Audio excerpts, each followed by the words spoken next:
Well, good morning, folks. Welcome back to the farm. Beautiful, I'm not sure what day of the week it is, morning today. And yeah, so yesterday we got home from England.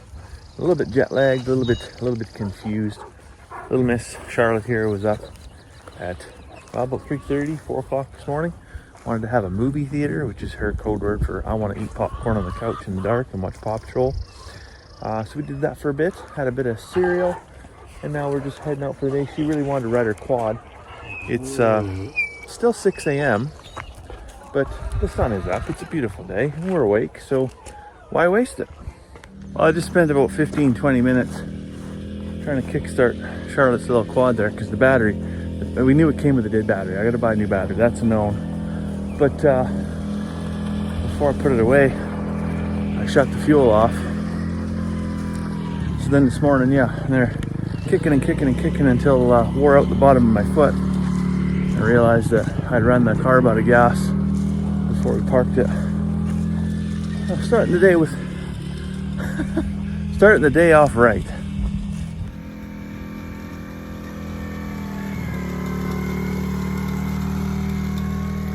Mix up molasses supplement with a bucket of grain. There you go. About 3/4 of a 5-gallon bucket of each. Fills one of these nice black totes just perfectly. And as you can see, they love it. It's delicious. The molasses adds a little extra protein supplement for them, but it also helps to slow them down so they don't just fill their guts with grain and then get bloat. Hey, good morning, lammy lambs. Come get your morning breakfast. So lamb weights are looking pretty good. There's a few that are on the leaner side there. Dad, Yeah. why does he have holes in his head? Holes in his head? Yeah, What do you mean? like holes in his head. Holes in his head? Do you mean like where his ear tag is? Or on the top where? On the top. Yeah, that's because he's a polled lamb. They don't have horns, but they still have a little nub there where the horns would be. Okay? That makes sense? Yeah. Yeah. Why? You know what? You got me on that one. I think it's all about the breeding, sweetheart. They're bred to not have horns, but they still have a spot where the horns would be. Anyways, this little, I don't even know how many acres this little back paddock is in behind the barn here, but after having the lambs on, 40 lambs on for 2 weeks, it's kept up quite nice. But I think sometime this week, we'll watch the sheep behavior, but over there on the north side, I might have to run a couple strands of electric wire. The neighbors did say while we were gone that there was a few days that they had lambs out in the ditch on the roadside. And I'd rather not do that. Like if they went out down to the south and into the big pasture, that's, you know, inconvenient, but fine, because nobody's gonna get run over. But if they start wandering over here and getting into traffic and causing a nuisance, well, then we're gonna have to manage that.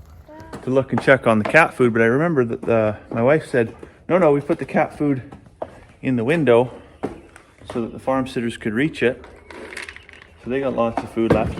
But the reason I looked up there is this is where I had it stashed, because I thought, well, the dog can't get at it. But then I look over here and I find 1, 2, 3, 4, 5, 6, 7, 8, 9, at least a dozen eggs up in there. Oh, we're gonna have to come back with a basket, Charlotte. So you can see the chickens over here. They have free range of the whole farm. And for the last 2 weeks while we've been on holiday, I just left the barn door open. Just let the building breathe. So the chickens are obviously coming in here, and found a nice cozy spot up there out of the way. So I appreciate them leaving breakfast for us. Oh, 14 eggs in our little bucket. I think it's breakfast time. So we're back outside again here after a cup of hot chocolate and some tea. And got the girls out and we're looking at the little space. The wife has some trees in here, and then there's the 2 little paddocks in behind the shop. Last year I had the rams in those pens, and I would let them out into here to graze. But this year we put a little miniature horse and a miniature donkey over in there just for some diet control.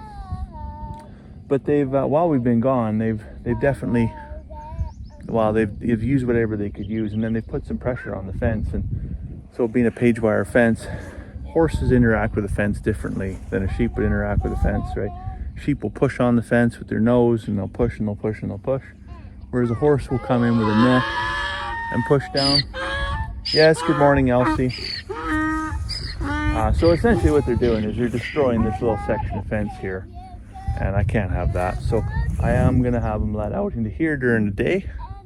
They can graze this little bit down. And we can stretch this all the way out to here. There's a much larger area that they can graze from. But going to use this electric netting that we got. I think this was from PD Mart. We got this a few years back. And we've ran sheep, we've ran horses, we've even ran chickens with this electric netting, and it's been pretty fantastic. And you just have a little solar energizer on there. And then, you know, it'll be good for Everest too, because he'll learn what an electric fence is probably by the end of the day, actually. And then he'll have some newly earned respect. See right here what I'm talking about, right? They put all this pressure on the fence just to graze that first 2 feet or whatever. So that's not good for fence. A guy probably could have put a strand or two of barbed wire up there, or maybe even run a hot wire, but limited on the amount of time we had before we went on holiday. So if that's the only bump in the road we would discover when we come home, that's not so bad.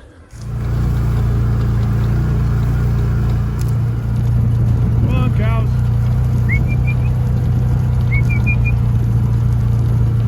Come on.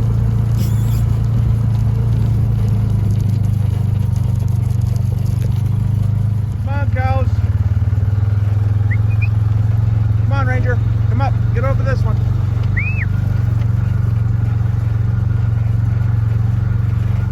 Here you go, honey. Oh no!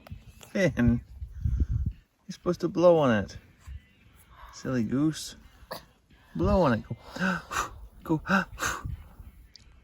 Yuck. That's gross.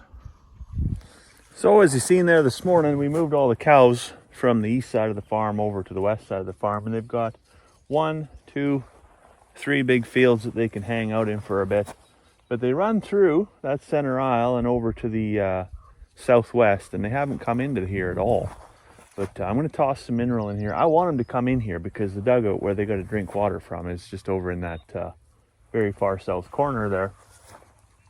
But we'll get them some salt and mineral tossed in, call them over, and hopefully they can figure out where that dugout is. I'm surprised they haven't been right over there straight away. It's a hot day today. It's probably 22, 23 degrees right now. Well, they don't seem to want to come, but they were probably easily a week overdue for a rotation. So they did chew the living daylights out of the stuff they were on. So that's going to need to recover. But so they won't have this weekend. We'll keep them over this weekend, and then we'll move them again next weekend. Just because, well, they don't want to get, what is it today? Wednesday? So they wouldn't get very long on this before they had to move again. But that's fine. They can have a couple extra days, because this had a couple extra days to grow, so they can nip down a little bit more.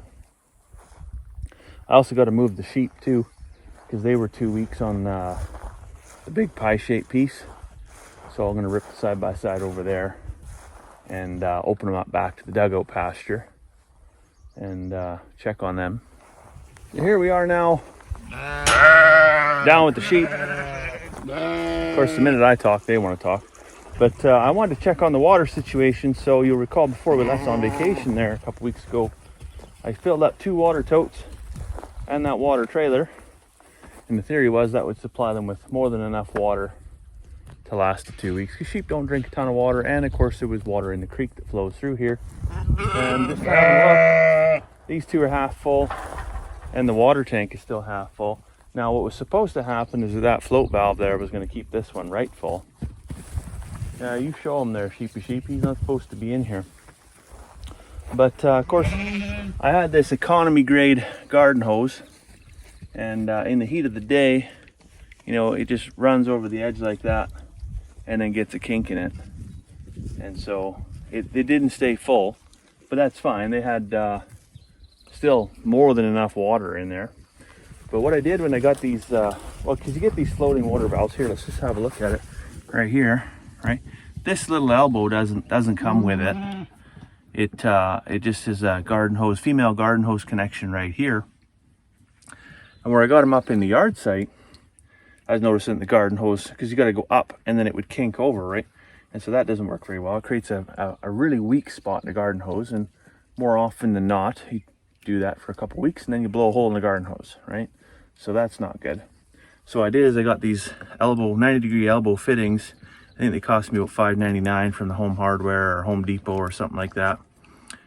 So pressurized fitting, right? When that stays pressurized, that works really, really good, because it kind of just helps everything line up.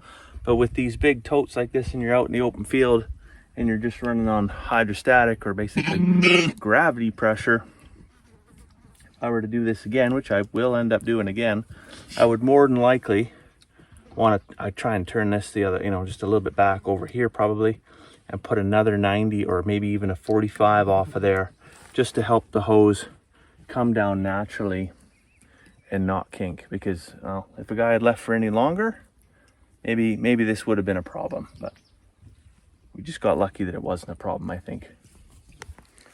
Anyways, just looking at a couple of the sheeps and some of the manure that's laid around here, their back ends and stuff. It's pretty green. It's pretty green around the back end. And that means they've definitely been in some rich grass, which, sure, that's fantastic, but I'm going to move them out of here. I don't want to keep them too hot. If the grass is rich, I'm going to let it get a little bit more, because they've chewed it down, right? They've definitely chewed it down. They've kicked every living daylights out of this. And if the grass is in good condition, I want to keep it in fairly good condition. I want to keep it in that adolescent phase, maximize the benefits of photosynthesis. If they chew this right down like a pool table, I can get all the sun I want. But if there's no solar panels to suck up that sun, nothing's going to grow, right? And if I let it get too long, well, then those solar panels grow seed heads, and it matures and it dies off early. So the key is just to keep it all moving. So back to the dugout we go. All right, so we're back down here at the crossroads. This is where they come out of the big pie-shaped piece. They come through this little funnel, and they get into the little pie-shaped piece, which then leads out to the dugout pasture. Now, the grass in here isn't as rich, but it is definitely more plentiful than it is over there. And as you can see them come running, they want they want in here. The trouble I got to watch is, because although this isn't very rich grass, whatever the neighbors got over there is like chocolate cake and ice cream. Like they want to go in there, right? So I got to be careful. I got to let them chew this down a little bit, but then they're going to have to go back, because if they chew this down where it gets probably as low as that, they're going to start looking across the fence there. And I want my sheep to be my sheep. I don't want my sheep to be my neighbor's sheep. All right, sheepy sheeps, come on through.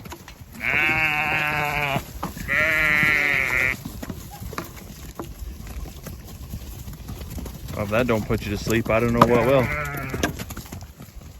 Go on and get you some.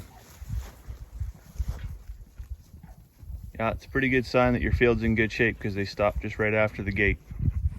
If you find that after you open the gate and you let them through, they go running 6 miles, it's either indicative that your pasture's in really poor condition and it wasn't recovered enough for them to go through, or they weren't ready to move. Maybe what you moved them off of is still pretty well conditioned, and they're just not hungry and they're just out for a run. But I think we got our perfect timing, actually, believe it or not.